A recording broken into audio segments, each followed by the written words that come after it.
तो second lecture में हमने देखा था कि एंगुलर का स्ट्रक्चर क्या होता है और उसमें कौन कौन सी फाइल्स ज़्यादा यूज़ होती हैं।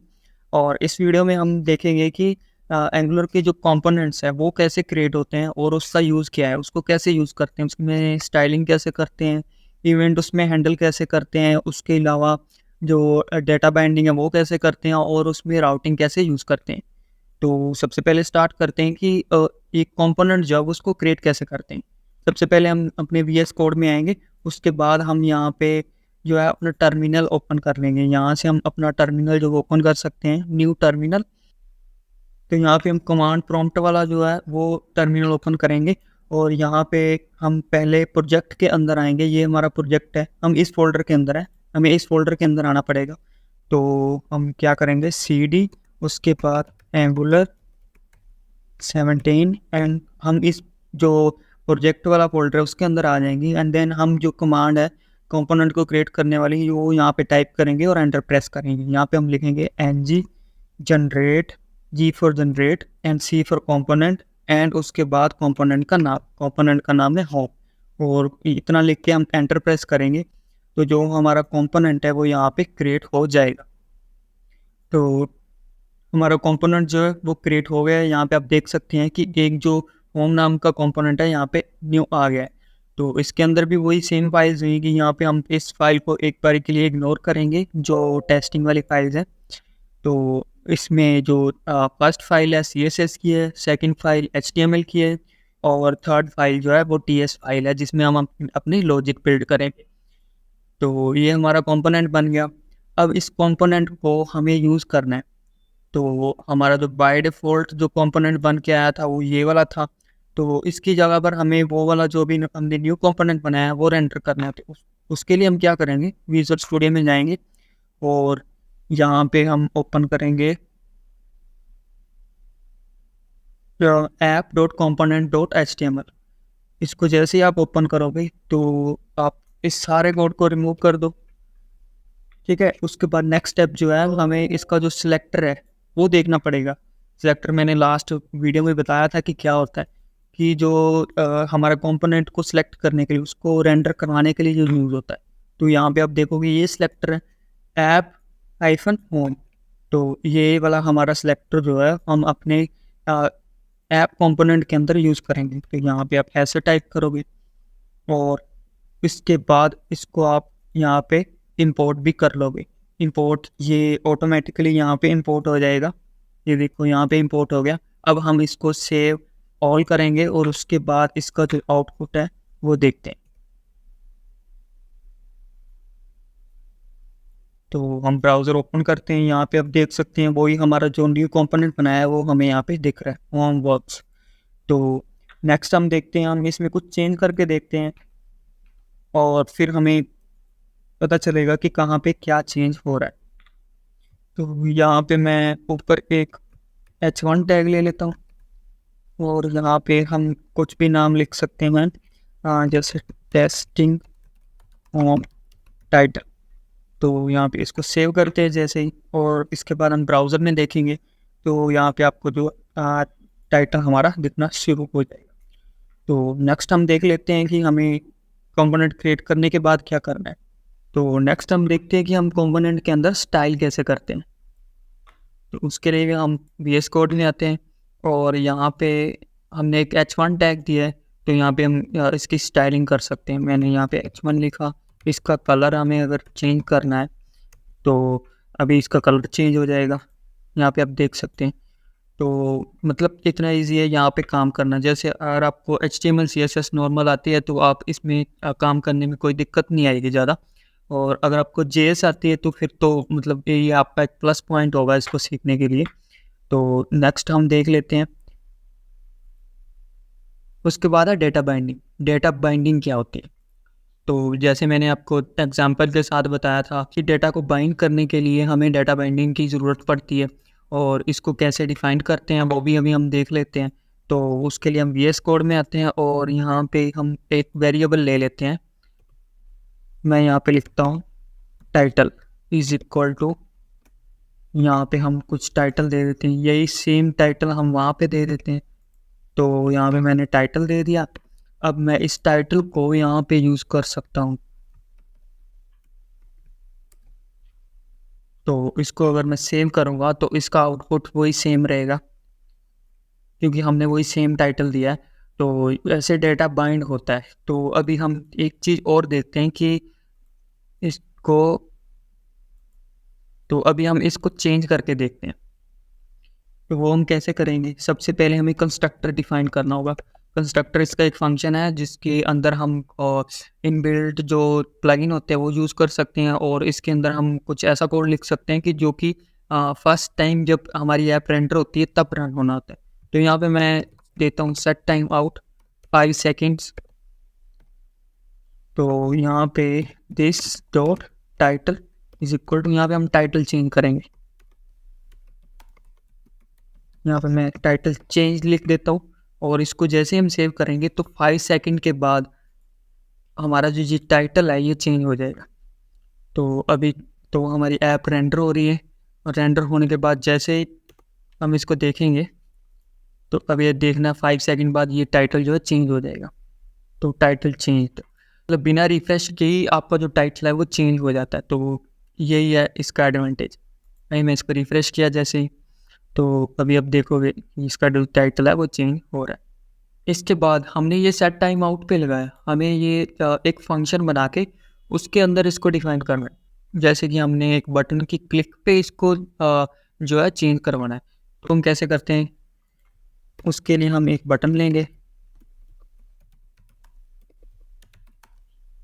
ठीक है। यहाँ पे हम कुछ भी लिख सकते हैं, चेंज टाइटल, यहाँ पे हम एक क्लिक फंक्शन दे देते हैं, और उसके बाद हम लिख देते हैं चेंज टाइटल फंक्शन, ठीक है। और इस फंक्शन को अभी हमें TS फाइल में भी बनाना पड़ेगा। तो उसको बनाने के लिए हम यहाँ पे इसका कोड लिख लेते हैं। इसको लिखने का ये सिंपल सिंटैक्स है, और यहाँ पे हम जो है टाइटल चेंज कर देते हैं। तो यहाँ पे हम स्पीड देते हैं टाइटल चेंज बाय क्लिक। तो क्लिक पे हम चेंज कर रहे हैं, तो मैंने ऐसा कुछ टाइटल दे दिया इसको। तो अभी आप देखोगे कि पहले सेट टाइम आउट वाला चलेगा, एंड देन फिर हम दूसरा जो है टाइटल वो हमने भी जो क्लिक पे चलवाना है वो चलाएंगे। जैसे ही मैं इस पर क्लिक करूँगा तो टाइटल चेंज बाय क्लिक यहाँ पे लिखा आ गया। तो ऐसे इवेंट बाइंड होते हैं, और इसके साथ ही हमने प्रॉपर्टी बाइंडिंग भी सीख ली। और नेक्स्ट हम देख लेते हैं कि हमें क्या करना है। उसके बाद है राउटिंग एंड नेविगेशन। तो उसके बाद हम नेक्स्ट करते हैं राउटिंग, क्योंकि अभी हमारे पास एक ही कंपोनेंट है और हम उसी पे ही काम कर रहे हैं। लेकिन अगर हमारे पास मल्टीपल कंपोनेंट होंगे तो उसको एक्सेस करने के लिए हमें राउटिंग की ज़रूरत पड़ेगी। तो मैं ऐसा करता हूँ, एक और कंपोनेंट क्रिएट कर लेता हूँ। यहाँ पे मैं एक और कंपोनेंट क्रिएट करता हूँ, ng जनरेट, उसके बाद कंपोनेंट, एंड देन कंपोनेंट का नाम अबाउट लिख सकता हूँ। और जैसे ही क्रिएट हो जाएगा उसके बाद हम इन दोनों की राउटिंग करेंगे। तो ये कंपोनेंट क्रिएट हो चुका है। अभी हम क्या करते हैं, राउटिंग मॉड्यूल में जाएंगे और यहाँ पे इसका जो रूट है वो डिफाइन करेंगे। तो रूट डिफाइन करने के लिए आपको एक ऑब्जेक्ट लेना होगा। ऑब्जेक्ट के अंदर आपको लिखना पड़ेगा पाथ। उसका पाथ क्या होगा कि ब्राउज़र में हम क्या टाइप करें और हमारा जो URL है ओपन हो जाए। तो मैं होम ही लिख देता हूँ। उसके बाद कंपोनेंट बताना पड़ेगा इसको, कंपोनेंट कौन सा होगा जो आप होम लिखने पे ओपन करवाना चाहते हो। तो मैं लिख दूंगा होम कंपोनेंट, ठीक है। एंड नेक्स्ट हमारा जो कंपोनेंट होएगा उसको हम लिख देते हैं यहाँ पे अबाउट। पाथ लिखने के बाद हम लिखेंगे अबाउट, और यहाँ पे कंपोनेंट अबाउट कंपोनेंट, ठीक है। ये हमारा जो रूट है वो डिफाइन हो गया। तो ये इसका सिंपल सा सिंटैक्स है। पहले पाथ देना है, उसके बाद कंपोनेंट देना है, कंपोनेंट कौन सा यूज़ करना चाहते हो। तो हमने राउटिंग में चेंज कर दिया। अभी हमें जो है ऐप, यहाँ पे हमने जो ऐप होम कंपोनेंट है वो कॉल किया था, तो इसको यहाँ से हटाना पड़ेगा और यहाँ पे हमें लिखना पड़ेगा राउटर आउटलेट। राउटर आउटलेट वो होता है कि जो राउटर से हमें पाथ एक्सेस होगा वही यहाँ पे दिखेगा। तो मैं इसको सेव ऑन करके अभी आपको ब्राउज़र में इसका आउटपुट दिखाता हूँ। तो यहाँ पे ब्लैंक पेज है क्योंकि हमने कुछ और यहाँ पे टाइप ही नहीं किया हुआ। अगर यहाँ पे मैं लिखूँगा H2 और यहाँ पे मैं लिख दूँगा एंगुलर 17, तो ये जो एंगुलर 17 है वो हमें हर एक कंपोनेंट में दिखेगा और जो नीचे वाला कंटेंट है वो चेंज होता रहेगा। तो मैं आपको एग्जांपल देता हूँ। यहाँ पे एंगुलर 17 दिख रहा है। अभी मैं यहाँ पे लिखूँगा होम, तो जो एंगुलर 17 है वो वैसे का वैसे रहेगा और जो होम है उसका कंपोनेंट नीचे रेंडर हो जाएगा। तो अभी आप देखेंगे इसका आउटपुट, यहाँ पे एंगुलर 17 वैसे का वैसा रहेगा और ये होम वाला कंपोनेंट नीचे रेंडर हो गया। और वैसे ही हम यहाँ पे अगर लिखते हैं अबाउट और एंटर प्रेस करते हैं तो ऊपर वाला कुछ चेंज नहीं और नीचे जो है अबाउट वर्क्स करके जो टाइटल है वो आ गया। तो इसको भी हम ऊपर टाइप करके कर रहे हैं, इसको भी हम क्लिक पे कैसे कर सकते हैं वो भी हम करते हैं।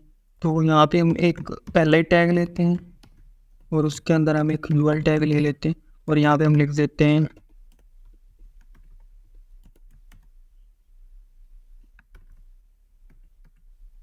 और यहाँ पे हम एक एंकर टैग लेते हैं। एंकर टैग में हम लिखेंगे होम एंड देन यहाँ पे हम देंगे राउटर लिंक और इक्वल टू इसके बाद हमारा लिंक का नाम क्या हो। तो ये सिंटैक्स है इसका। इसके बाद हम अबाउट अस के लिए सेम यही चीज़ कर लेते हैं अबाउट और यहाँ पे हम लिखते हैं अबाउट। ये एरर इसलिए दे रहा है क्योंकि हमने इसको यहाँ पे डिक्लेयर नहीं किया। तो इसकी टीएस फाइल ओपन करेंगे, यहाँ पे हम राउटर मॉड्यूल जो है वो यहाँ पे डिक्लेयर कर लेंगे। तो इतना करने के बाद इसको सेव ऑल करेंगे और उसके बाद हम इसका आउटपुट अभी देखेंगे। इसको रीलोड होने दो, उसके बाद हम इसका आउटपुट देखते हैं। तो यहाँ पे दो बटन्स आ रहे हैं, एक होम का एक अबाउट का। यहाँ पे मैंने होम पे क्लिक किया तो यहाँ पे होम वाला जो कंटेंट है वो शो हो रहा है और जैसे अबाउट पे क्लिक किया तो अबाउट वाला जो पेज है वो शो हो रहा है। तो इतना ईजी है राउटिंग करना। इसके अलावा अब हम और पेजेस बनाएंगे, वो भी ऐसे हम मेन्यूज में ऐड करते जाएंगे। तो अभी हम इनको थोड़ी स्टाइलिंग दे लेते हैं एंड देन हम नेक्स्ट स्टेप करते हैं।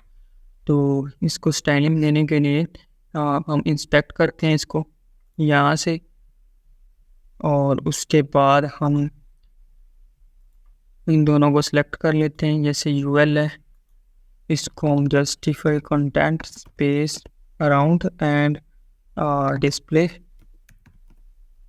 फ्लेक्स दे देंगे। तो इसका कुछ स्ट्रक्चर जैसा आ रहा है, इसको थोड़ी सी विड्थ दे देते हैं हम 200 पिक्सल और उसके बाद हम जो है कलर दे देते हैं। कलर हम रेड, तो ये कलर हमें एंकर टैग को देना पड़ेगा। तो यहाँ पे हम कलर दे देते हैं, इसको सिलेक्ट करते हैं देन यहाँ पे कलर ऐड कर देते हैं। तो कलर हम लिखेंगे कलर एंड देन रेड और जो ये स्टाइल हमने किया है अभी इसको भी हम कॉपी करते हैं यहाँ से और अपने VS कोड में जाते हैं और यहाँ पे हम CSS के अंदर इसको पेस्ट कर देंगे। तो यहाँ पे हमारा जो है UL टैग है, यहाँ पे ये दे देते हैं। उसके बाद एंकर टैग है, एंकर टैग को हमने कलर दिया था रेड, तो वो लगा देंगे और इसके बाद इसको हम सेव करके अभी इसका आउटपुट देखते हैं। सेव ऑल करते हैं एंड देन हम ब्राउज़र ओपन करके अभी पेज लोड होगा और इसका जो आउटपुट है वो आप देख सकते हैं। तो थर्ड लेक्चर में हमने सीखा कि हम कंपोनेंट कैसे क्रिएट करते हैं और उसके बाद हम प्रॉपर्टी कैसे बाइंड करते हैं, फंक्शन कैसे बनाते हैं, फंक्शन से किसी ऑब्जेक्ट की वैल्यू कैसे चेंज करते हैं और उसके बाद हमने राउटिंग की। तो मिलते हैं नेक्स्ट वीडियो में। Thank you.